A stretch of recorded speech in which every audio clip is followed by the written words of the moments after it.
Oh, man. Hey, Old Man on the Mat crew. This is Tony Jones coming at you with another great episode of Old Man on the Mat.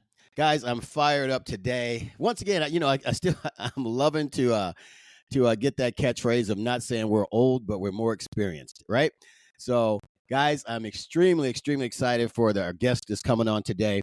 I'm not going to give you a lot about him right now because you guys, once you hear who this is, you will see. We're going to talk a lot about his background, who this guy is, and I'm really fired up. I'm going to give you a little bit about him. This guy has been, he had 5 decades in the martial arts community. He's had a serious experience on all the big channels out there, ESPN, NBC, CBS, ShowTime. He's fought some of the best out there in the full contact arena. Even Bill Superfoot Wallace, man. He's the CEO of PKA WORLDWIDE. Guys, listen up. Pay attention. This Mr. Joe Corley. How are you doing, sir? Fine, sir. Yeah, and I just tipped into the 6th decade too. Oh, man. So you've seen a lot. You've seen a lot of the what I call old school guys come through the ranks out there. Yeah. I think of us as the second generation of guys. I think of Mike Stone and Chuck Norris and those guys as the first generation, and then Jeff Smith and I and Bill Wallace, people like that. We were the second generation. Wow. And that was a serious generation because that was the days of kung fu theater and all that stuff. And I think watching you guys do all your fighting, that's what sparked a lot of us to get into the arena, I think. Yeah, it was really great. I was looking at some historical things the other day, tied in with Bruce Lee, and looked at the Green Hornet and the Kung Fu series and those kind of things. And you think of the Mike Stones and the Chuck Norrises and the Joe Lewises of the world, how they were out there making really big names for themselves in the ring. That really, I think, it spawned. You know, After that, came the Ninja Turtles and those kind of things, and then Yeah. the momentum just kept continuing. Oh, yeah. Now you've been out there. When did you get your start? What? Let's start from the beginning here. What inspired you to start in the martial arts community? What was your first parlay in there? My first class happened in the YMCA here in Atlanta in 1963. As a kid, my dad had taught me how to box when I was 6 years old, and they gave me a baseball glove, and so I always enjoyed those two things more than anything else. Lost my dad when I was 10, Oh, and wow. then when we were in Germany, he was diagnosed with lung cancer. We came back here, passed away in Walter Reed, and then my mother re-enrolled me in the military school that my dad had enrolled me in the first grade. And so in the 5th grade, I went back to military school and stayed there until the 12th grade. And, I think I held the record there for people who had fights in school, because my dad had basically instilled in me the idea when we moved into Würzburg, Germany. He said, Joe, you're going to have some kids larger than you, because you're not huge, and you're going to have kids larger than you come and try to bully you, and you just hit them in the face, and then you guys will probably be friends afterwards. And that that that did happen several times over there. And then when I got back to military school, where they were watching everything you did, every time you'd get in a fight, you'd get in trouble. So I think at one time I may have held a school record for the number of fights I got in, because Oh, wow. we had two kinds of kids that came to military school, and some of them were uh, pretty well off families, and the other families maybe not so well off, and some of the ones that were more well off might have thought that they were a little better than others, and so they would say things that they probably shouldn't have said. They didn't have what it took to back it up. So anyway, Right. 16, I saw that men were fighting differently than boys. I had never lost a fight, and then one night I'm standing in the yard. I'm 16 years old, and the guy pulls a knife on me for no apparent reason, and I Wow. decided I needed to learn about how to deal with things like that. So I heard about a karate class at the YMCA. It was actually the first classes that were happening in Atlanta. I went down, and the first day I was kind of like Jean-Yves Theriault when he came to watch Jeff Smith fight Kareem Allah. He looked up at the heavens and said, "Thank you, God, I have found a home." And I Oh, think wow. that's the way I felt when I took that first karate lesson. Wow. That's pretty awesome. What style was it? Do you remember? It was Tang Sudo. Yeah, No, Tang Sudo. Okay, yeah. yeah. My instructor actually was a graduate of the Korean Judo College, but he affiliated with a person who was right under Wang Ki at the head of the Tang Sudo Association, a guy named Osei Chun, and he had the YMCA Mudokwan there in Seoul. And so my instructor, he knew less about Tang Sudo than he did about Judo, but he knew enough, to bring us up to the black belt level. Oh, wow. Okay. Now, is that the only art that you have official ranking in, or you have other ones? No, when we started training with Chuck Norris back in 1969, I want to say, we started Americanizing what we were doing. I had already started looking at the way people fought in real fights versus what we were doing in Tang Soo Do. So by the time 1972 came around, we called it American Karate. And Okay. so we were one of the first ones out there doing that. There were several others around the country that were calling it American Karate. But then I studied in judo, and I did a little bit of BJJ, but it was just tied in with our um, Krav Maga training. We work with Bill Clark in his Warrior Krav Maga program. So Okay. um, those have been my primary. Uh, if you want to call them styles, but kickboxing is really what I feel like I've done more than anything else. Okay, that makes sense. Because you were in the ring. When did you start in the fights? Getting into a professional fight, amateur to professional, full time, full contact karate. Well, the first PKA fight was in 1974 in the LA Sports Arena. It was hosted by Telly Savalas and Ryan O'Neal and aired on ABC's Wide World of Entertainment. Oh And wow! that's when Jeff Smith, Bill Wallace, and Joe Louis won their world titles. Isaiah Duenas from Mexico won the lightweight title. And then I had just come off back surgery in December of '73. I had my spine fused because I had some thing called spondylolisthesis, where one of the spinal processes works its way in half, and it makes your vertebra move around and put pressure on the nerves in your legs and all that. So, Oh pretty wow! serious operation. And from December through May, I was in a corset actually, unless I was in the shower or in bed. And then so Wow! I got out of this corset in May and got to move around a little bit in June, July, and August. And then September, they invited me out to be one of the judges in this first full contact fight. And like I say, that's when Wallace won his world title. And so I was watching this. God, that'd be fun. The Battle of Atlanta is going to be in 8 months. Maybe I could challenge him, and we could invite 10,000 of our closest friends to the Oh to, wow! to the Omni and fight. So I, around December, I felt like I could pull that off. So I challenged him in December, and then in May we did that fight. So I actually had my first fight as a 9 rounder against Bill Wallace. So that was a That was your great, first fight, yeah, that was a great way to start. right? Threw you right to the fire, man. Yeah, yeah. And Bill had won his title fight, and he hadn't had any other fights prior to that. So it was his first title defense and his second fight. So Oh wow! and I was pretty confident that I could take him because all of my sparring partners were tougher than he was, but he was a little bit more than I had planned for him to be on that particular night. Hey, that happens. Nothing's wrong with that, man. How many rounds was it? It was 9 rounds. It was a 9 round fight. In those days, the people that put the rules together for those fights were not fighters themselves, and I fought with them a lot and got a lot of things changed. But it was to be 9 2 round bouts. But what they did is they kept in the rules what had happened in the early days of professional boxing, which is when someone got knocked down, you would stop the round and Mm-hmm. they would rest. And then, so some of those early fights went 35 and 40 rounds, with Phew. professional boxers until somebody stopped. But this was just going to be 9 rounds. So we went the full 9 rounds, and Oh wow! it was, Wallace said later, he stood up and tried to put his pants on in the locker room and fell over. Oh And, jeez.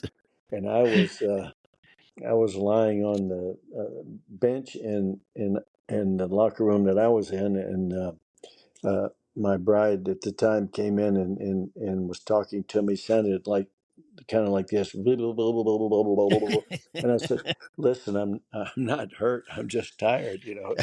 And my corner guy had tried to walk me to the wrong end of the Omni, and so we he Wow. I said, "Duke, we're going the wrong way," and he patted me on the back. He said, "No, no, I got this. I got this." And 5 minutes later, we were as far away from our locker room as you could be in the building.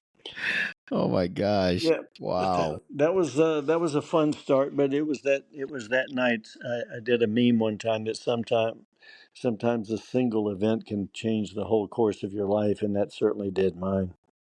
And that's so true. Wow. I mean, you started back in the day, so you've seen some guys coming through, and you fought some guys. How long did your career last in the full contact karate? Well, 1977 was, just 2 years later, and I had gotten ready for these fights, and they would fall apart, many of them on the last day. And Mm. so, I 1977 was in an environment where, and that's something we can talk about if you like, how I Yeah, changed absolutely. off to this direction, but. Yeah. Um, I'll just give you the kind of a short story version of it. Ted Turner started a satellite TV station. It was called WTCG when he started it, and so it ended up becoming the superstation that everybody knows about now as WTBS. Mm. But Yeah. I went into his office in 1976 and at the end of the year and asked his program director if we could put on a world heavyweight championship between Jerry Rome from here in Atlanta and Ross Scott from Anderson, Indiana, and do it in the Omni where Wallace and I had fought. And so they had me meet with a guy named Sid Pike there, and later they would say when they changed the call letters of the TV stations to WTBS, it was Watch Ted Blame Sid. And but Sid was given all the power of no, but no power of yes. So Ah. I sat and I did a presentation to Sid, and the Superstation had less than 1 million people there, signed up for it. But the producer from All in the Family was going to testify the next week against Turner in D.C. Mm. So anyway, I do the presentation to Sid Pike, and he looks at me, and at the end of it, he says, "Not interested," and hadn't even pretended like he heard anything I said. In the meantime, he didn't say didn't ask any Nothing. questions, just nothing. So I say, okay, there's no way you can overcome an objection that hasn't come to you. So I was headed out the door, and I hear this voice behind me. It says, "Hey, karate guy, what would you do with this?" And I turned around, and Turner is standing there with a sword in his hand. Oh. Now, where I had been in military school, when you were an officer, you had a sword with a 29-inch blade on it, and that's Oh. the kind that Turner had in his hand. And he had gone to that same military school. He was older than I, but he had been expelled. They didn't, in those days, know that he needed lithium or anything like that. That Mm, it okay. was so. So I put my hands up in a fighting stance. He was probably, I want to say 10 yards from me or so, and he's got this sword. And so I put my hands up and I start inching towards him. And I said, "Well, I think if you knew what you were doing with that, I would leave the building, but I think I'll just beat you to death." And so I started moving at him like that. And he starts swinging this sword, across his body like a swashbuckler. And Yeah. so he's backing up, and I'm moving forward. And then he says, "Wait, wait, wait, wait! I have an idea." He said, uh, he called all of his executives in the office. They all came in the office. He said, "So Corley, you're the little guy, right?" And I said, "Right." He said, "You need the superstation, right?" I said, "Right." So next week, the producer for All in the Family is going to testify against me in Congress to try to shut the superstation down so he won't give me permission to broadcast outside of Atlanta. Will you come up and testify for me? I said, "Yes." He said, "Well, what can I do for you?" And Sid Pike raised his hand and said, "Ted, I already told him we wouldn't do it." He said, "Shut up, Sid." So I said, we want to put on the fight in the Omni. It was a heavyweight world championship. He said, let's do it. I said, okay. So we left. So Wow. we ended up doing that fight on his network, and it was a great fight. It's tremendous. Jerry Rome versus Ross Scott. So I go up to New York and knock on the door at CBS and say, I've got this great fight, and I'd like to air it on CBS. And they looked at it and they said, well, it is a great fight. But the problem is in the corner it says WTCG, and we're CBS, so we don't air things from other networks. But he said, next month in Las Vegas, Bill Wallace is defending his world middleweight title against a guy named Blinky Rodriguez. And the way you talk about the sport is you do it so well. I would like you to do our commentary there. I said, well, the people that run the PKA and I don't really get along. I don't think they would approve that. He said, well, screw them. They won't approve it. We won't do the fight. I said, Oh, okay, I like wow. that. So anyway, I go out there and I do the fight, and they get together with me afterwards and they say, why don't we all kiss and make up and see if we can't help grow this sport better? And I said, okay. So I got to do all the commentary then for CBS and NBC. And then when ESPN came along, we did it there as well. So anyway, that's Wow. just a little transition from fighting. But that tells the story. Mm. That's how you got to where you are, man. That's pretty cool. Yeah, one of my Ted Turner favorite swinging a books. sword. I'm One of sorry, my go ahead. favorite books these last few years has been God Winks. When God winks at you, Oh, that's a good and book. and how that one thing can change your whole life. And what if Turner hadn't been there that day? What if he didn't have That's true. Hello? I think I lost your sound there. Uh, Okay. him in? And I just hit. Oh, that's okay. No problem. But yeah, those small things, man, lead you to great things out there. But but the thing was, you were out there hustling, still trying to make things happen when opportunities arose. You know, Yeah, and didn't know about God winks at the time, but now I've probably had a million of them, so I know what you they pay are. attention. Yeah. That's pretty cool, man. That's awesome, man. Yeah. Now, when did you decide to go ahead and hang up your gloves, kind of thing, and start going more of the business side of everything? That was 1977. So when I started doing the commentary, I did the commentary for the. It was Wallace versus Blinky Rodriguez, and the other great fight on that day was Howard Jackson versus Benny Urquidez. And so that was my first shot ever, and it was live television. So when I left that day, I realized, one of the things to learning is to know how much you don't know, and I didn't know Mm. much. So I went around asking a lot of questions. I worked with a great guy from CBS named Gary Bender, and I just would pick his brain, pick his brain, pick his brain, and finally got relatively good at it. Just going out there doing your thing. Yep, that was it. Oh man. Now, do you still? I mean, after that, did you open up schools, anything like that, or you just kept on that same trajectory, going doing that kind of stuff? No, when I did that, I turned the schools over to one of our instructors, and he kept the name on them, and then we just went about a little change for him. We ended up calling him American Karate Studios. Took the Joe Corley off, but buried the J and the C inside the A and the K. So when you looked at the AK for American Karate letters, the JC was buried in there. Nobody knew what it was for Oh, except us. And then uh, he built out a number of schools, and I came back in, and we put the Joe Corley name back on, and we expanded to 8 or 9 schools, had some franchises and that kind of thing. okay. So you probably was one of the original franchise schools out there. Yeah, I think we were. Tracy's had already started, and they were doing nationwide, not necessarily people that were students of the Tracy's, but yeah, we thought we could build a 200 schools in Atlanta, but the relationships didn't last, so it was too bad. Yeah, yeah, because it had to be tough back then because there was really no system to go from. You were starting your own system, kind of thing, for franchising.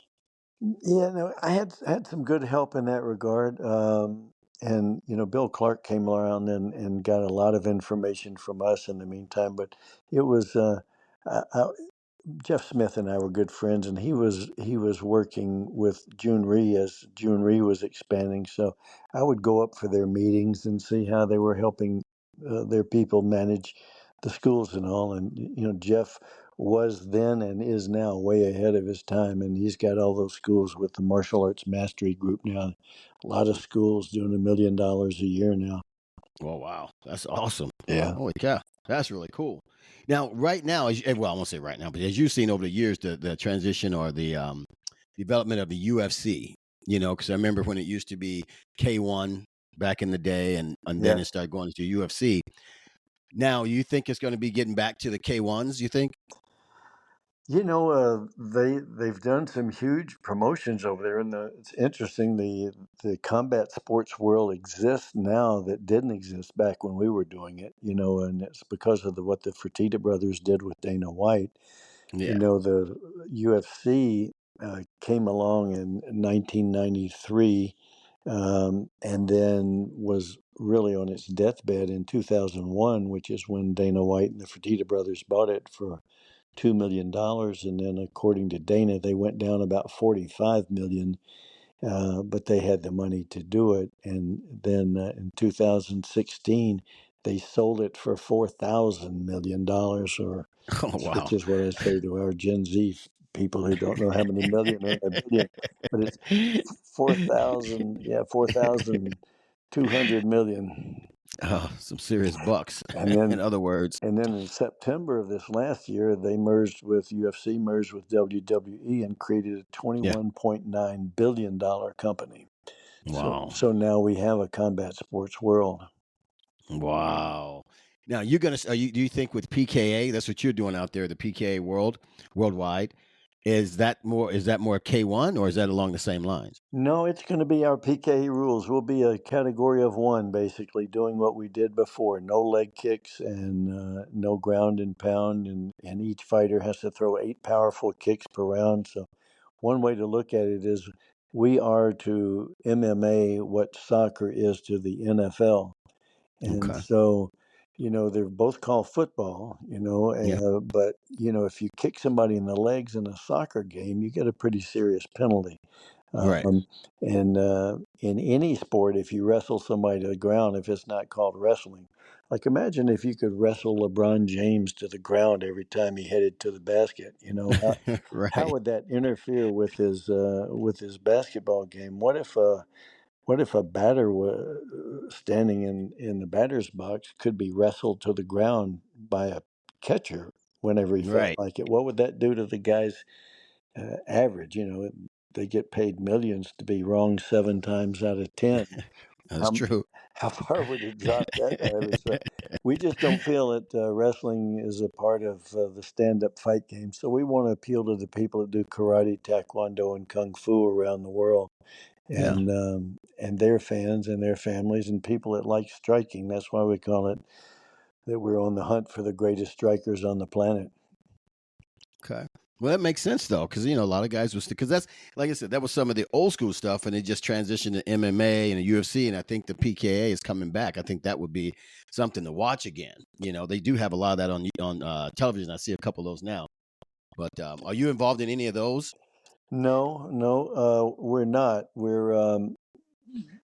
You see, if you look at it through my eyes, you see people come up with a lot of ideas that they think, "Oh, I'm going to do this. I'm going to have them fight down in a pit." And then when they fight in Hmm. a pit, everybody's going to love that. Well, everybody except all the people who can't see it.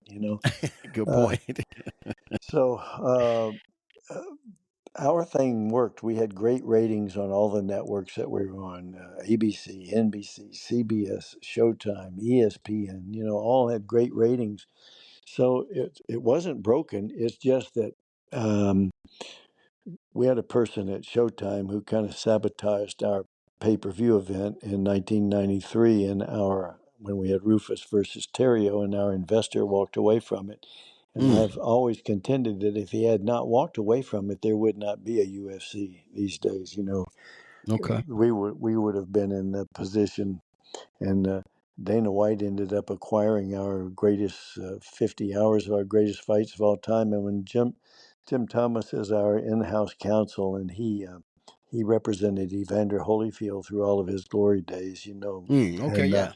he was in the meeting with me and Jeff Smith, who's our president of sports operations, and we thanked Dana for taking it across the finish line. And he said, "What do you mean?" I said, "Well, we had a plan in 1979 to make this the world's first publicly owned sport, and what you guys have done is taken it into that business realm, and I know that $385 million that you made is probably compensation enough. I just wanted to add my thank you to it for you doing that." That's pretty awesome, man. Now, are you still training at all? Are you still out there Yeah, training? yeah. I train about 6 hours a week. Oh, I, okay. I'm not hitting the bag and kicking the bag and doing an additional 30 minutes of aerobics every day and doing what Peter Attia calls a, a 2x maximum 2x, and I I try to get my heart rate up in 20% of the aerobics to its maximum rate, which is what he recommends in his longevity program. Okay. So I believe that 120 is the new 80, and that's what I'm headed for. There you go. There you go. Right. The Bible says 120 years. I want them all. That's right. That's Yeah, right. that's right. It's every morning my alarm goes off, and it's Toby Keith. The first words he sings are "Don't let the old man in. I want to live this Ah, alone." So, I love that song. And that's pretty cool. You wake up to that every day. oh yeah, yeah. That's the first Wow. first thing I hear, and I memorized it, and so I'll hit the snooze one time, and the next time it goes off, I'll sing it with him, and then put my feet on the floor and go to the gym. That's awesome, man. You know what? I love that. I love that because I tell you, in the mornings, I find myself trying to find that snooze alarm over and over and Yeah, over. yeah. Well, I have my shorts close by and my shoes and socks, and just get in there first. And in the longevity program that was created by Barry Sears some times ago, the anti-aging zone, he said that after a certain age, you only want to do intensity training, an average of, I should say, resistance training, just about 10 minutes average per day. So I try to do one body part per day, 10 minutes, in addition to the aerobic training.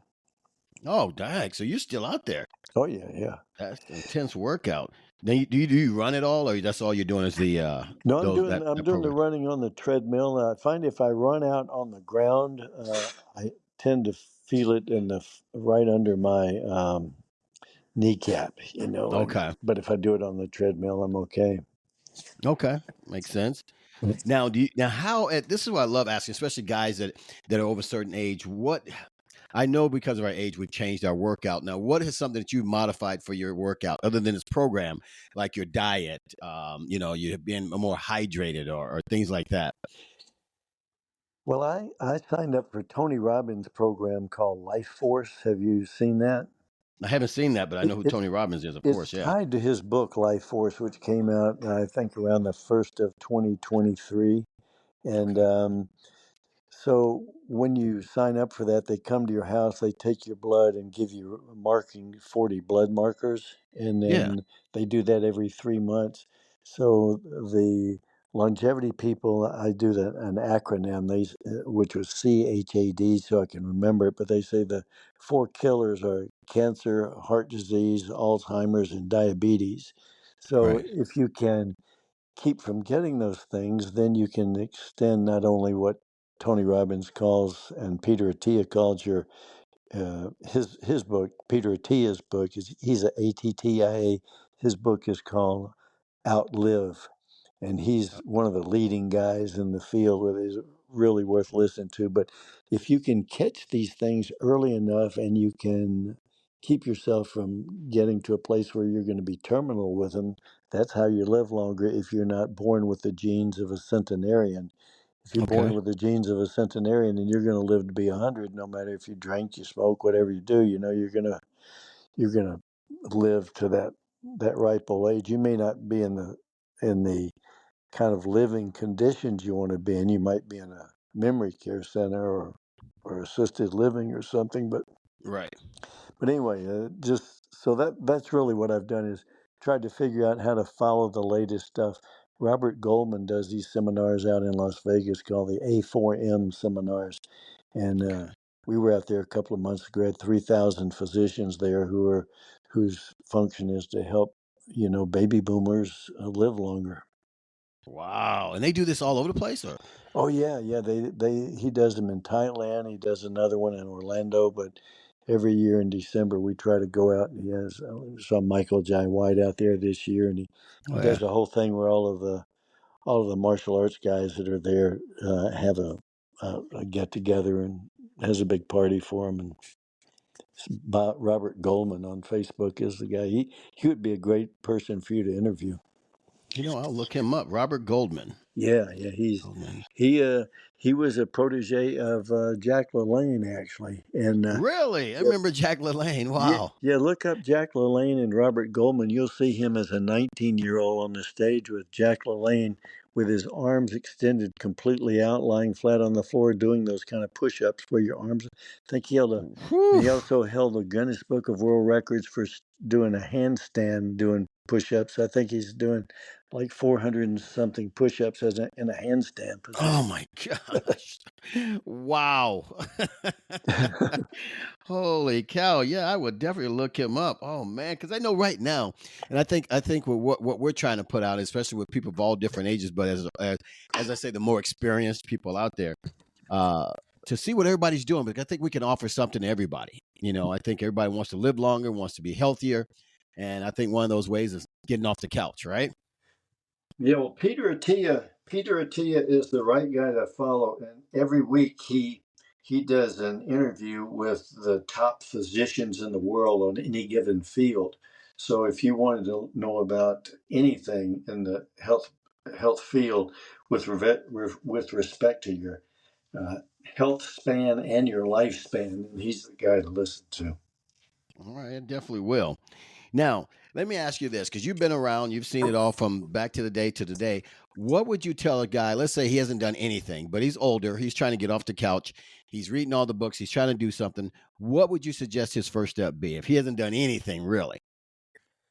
Well, if you really mean anything, then you know walk. Go out Mhm. and walk, and then begin to walk more briskly. What I learned when I had COVID was that there is a correct way to breathe in and breathe out, which most of us were doing wrong, and Yeah, so really focus on your breathing like you would if you were doing hatha yoga or something like that. But you're not really they have you breathe in gently now as opposed to hatha yoga, but walk and then get into a place where you can have a personal trainer work with you. 50, you're talking about older people work with you yeah, 15 minutes a day, but try to find one who's really paying attention to the longevity, and he didn't just get a certification somewhere. And yeah. you don't need a guy that's walking around looking at himself in the mirror while he's training Yeah, Trey's training you. He's flexing in the mirror. you need somebody who wants you to know how to exercise your biceps and your triceps properly, and your quads and your hamstrings and your glutes and your pecs and all that. Yeah, And just and then after you know what to do, then just do it 10 minutes a day. And but you know they recommend 30 minutes a day of the aerobics with the 20% of that time with your heart rate at its max, and then uh, but make sure you get in that 30 minutes a day. that's really good. And you do this every day, so you're 7 days a week Well, doing that. I'm doing six. Okay, Right now my wife and I are doing a fast mimicking diet, so okay, I'm not working out during these 5 days. We're going to do that the first 5 days of every month. So you take in just a small number of calories, mostly fats, but um, it really is great for part of this longevity thing. Yeah. A lot of the people in the longevity programs do the intermittent fasting, and they just Oh yeah. turn that into a lifestyle. Where you only eat during an 8-hour window every day, and 16 Yeah. hours you're not eating. And you think that helped you guys? Well, everybody was big on it for a long time, but Peter Attia is now personally not doing it the way he did before, which is fine for me because Yeah. I really didn't like that feeling at the end of 16 hours. But Gotcha. Well, things change, time change and knowledge change and all that kind of stuff. So they can educate themselves on a lot. So I'm sure that's what he's done. That's pretty cool. yeah, when we Now, first saw him out there at Robert Goldman's thing, he stood up in front of all the doctors and he did just an XY graph, and he said, "How many of you guys have ever heard of Muhammad Ali?" And about half the people in the audience put their hands up. He said, "Well, he was one of the greatest champions of all time. I'm going to tell you what we're going to do." And so he talked about the strategy that Ali did against George Foreman and the tactics that he used. And he said, "So we're going to have strategy to live longer, but we're also going to have tactics." And he said the tactics may change from year to year, but the mhm. strategy is always going to be the same. So he Oh wow, talked our language as a former boxer himself. right, that makes sense. Wow. Now, are you? Do you eat a vegan? Do you? A lot of people eat just meat now. All these different diets. What do you do? But they're telling us that what we need to do is take in a gram of protein for every pound of desired body weight that we have. Hmm. So my desired body weight, my best fighting weight was 161, but I've been walking around at about 175 to 180. So I'd like to be 167. So I'm supposed to eat about 167 grams of protein a day. So Oh imagine wow. that's a lot of protein. So I have to get it through the protein powder. Right. Yeah. So yeah, Yeah. and I love steak and I love hamburgers and I love all that. So I don't think I'll ever be a vegan unless I get commanded to. Right. I'm with you on that, man. I'm a meat guy. Yeah, yeah, yeah. I I mean, get my veggies through vitamins and supplements now. yeah, yeah, yeah. Tony Robbins is good about selling me a lot of those as well. Hey, 28, I think I'm taking 28 of his pills a day. if they work, I'm along the same lines. 'Cause I take so many different ones. D, E, C. DHEA, yeah. I take them all. I just stuff them all in my mouth once a day, and I go on about my day. Well, That's what was good about having these clinicians with Tony Robbins, all of a sudden my damn what is it the female we have testosterone, they have estrogen. estrogen. All of a Yeah. sudden my estrogen was going up, and so I'm talking to the guy, and he says, "Well, we'll check it again next time." So he just took me off the DHEA because Yeah. the DHEA tends to give some of us high estrogen, and Hmm. I didn't want to. I didn't want. I You don't didn't. want any boobs. Yeah, I didn't want to that. Didn't want to do that. And even though my wife says I must have hormones, I didn't want to have extra hormones. So There you go. Exactly. God gave us what we need. That's it. yeah, yeah. Well, let me ask you this. I know. You're busy because I know you're going over. I want to hear more about your PKA Worldwide. What you're doing because I know you're traveling overseas with that and everything, and starting up everywhere. You starting branches everywhere, or just meet with investors, or how's that working for Well, it's it, it, the old phrase, "If you want to play, you have to pay," you? Yeah. is in front of us, and that's part of what I was talking about. This combat sports world, you know. So the Saudis recently gave one group $100 million. The Qataris gave another group $50 million. So the athletes, of course, after all these years, are claiming that they think they should be paid more like boxers are paid. So you're seeing Dana White and people give really huge, bonuses to fighters these days. Yeah. So in order for you to succeed, you have to have the right athletes out there. True. It's true in every sport. And if you just keep paying people piddling wages, you're not going to get the people that you want. That's just a fact of That's life. true. So, just making sure we have enough money to do it the right way, and we've made all of the television arrangements. We've made all of the arena arrangements. We've got 45 new fighters Wow. ready to go. So we've got everything ready. So when I'm traveling basically to discuss it with investors. Okay. Gotcha. You guys have like a launch date when everything is set to rock and roll, so you'll be out there on the TV so everybody can look for you and all that? We don't. We hope in the next 6 to 8 weeks to have a date that we can announce. It'll only take us 90 days from the time we get to be fully funded to having our first global fight.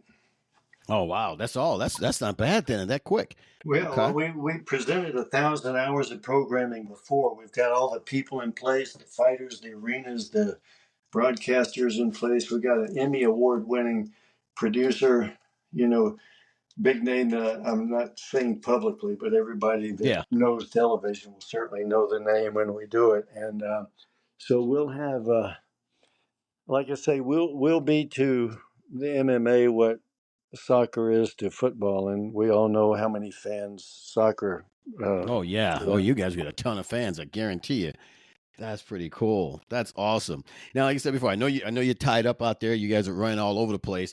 I do appreciate you taking the time to do this today. Sure. Before we go, give me a life principle, something that's moved you through life and something that stuck with you that helps you get up every day, keep moving. Well, I don't know it would be every day to keep moving, but I can tell you the most important things I ever learned, and even though it didn't work at the time with my staff, the ones that it didn't work with years later who have been successful in other fields have come back and thanked me for putting them through it. And that was Stephen Covey's Seven Habits of Highly Effective People. Oh, that's a great book. I read that back in my 20s.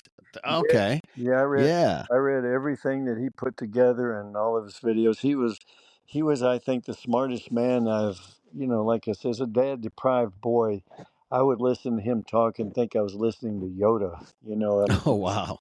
and I would underline 50 to 75% of every one of his books that I read. And now the man that I listen to is Jordan Peterson. Oh, yeah. Jordan Peterson. I listen to all Yeah. his stuff on the podcast out there. Yeah, yeah. Right. So there, I'm learning so much from him. With the passing of Stephen Covey in 2012, Jordan Peterson has definitely become my most brilliant guy. He must have an IQ soaring up there around 180 or so. Just watching him speak and listening to him, incredible. But the principles of the seven habits are there. Be proactive. Begin with the end in mind. Put first things first. As the habits of independence, and Yeah. then think win-win. Seek first to understand, then be understood, and then habit six is to synergize. And then the seventh habit is what you and I've been talking about all this time, which is sharpening the saw. Making sure Yeah. you're healthier physically, mentally, socially, and emotionally. So Wow. those Wow. those have been since 1993. I think the principles that really have driven me. Prior to that, at an older age, you begin to realize how many things you didn't know that you didn't know coming along, and Yeah, good point. Yeah. that's why I have to listen to the. I listen to Jordan Peterson. Think, geez, how in the world could he be this educated and have this level of critical thinking and be able to put all of that together? Oh, yeah. Wow. Well, you ain't joking. Those are some good principles. I tell you, the right people, Jordan Peterson, all those guys. Joe, I tell you, I really appreciate you taking the time to sit down with us today. Man, now, how can anybody reach you out there if they want to do some things with you with the PKA Worldwide or anything like that? If you want to leave some people some ways to contact you or whatever, Yeah, I would love to have you absolutely. put it And on there.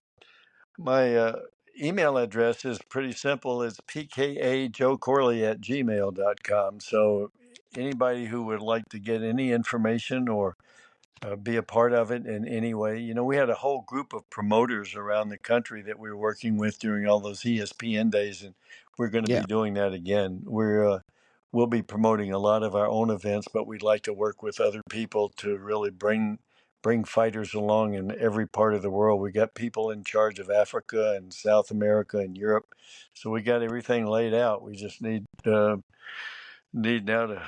to make sure we've got all the right funding in place. That's awesome. That's awesome. Well, Joe, I tell you, this has been great. Everyone, I'm telling you, if you listen to Joe, as you can see, he's got a lot of knowledge to give out, guys. Pay attention to him. Find him out there. You can find him on Facebook. Listen to at the end here, you'll see his email. Man, he's out there in Georgia. In Georgia, right? You're still out there in Georgia, Yeah, right? yeah, still in Yeah. Atlanta. They're going to be at the Battle of Atlanta in about 2 months. Well, in 1 month now. I guess it's the middle of June. So, yeah, Battle of Yeah. Atlanta 56 is coming up. Wow, man. It's going to be awesome to tell you, Joe. Thank you so much, man. I just love talking to guys like you, full of knowledge, and you've been through the ringer out there and all the advice you have. I appreciate you more than you know. And we got to get you on again to do an episode 2 after the PKA is launched and everything else. That's going to be awesome. I'll look forward to it. Thanks for your kind words. Appreciate it. All right, brother. You take care of yourself. We'll talk soon. Take Yes, care. sir. Bye-bye. All right. Bye-bye.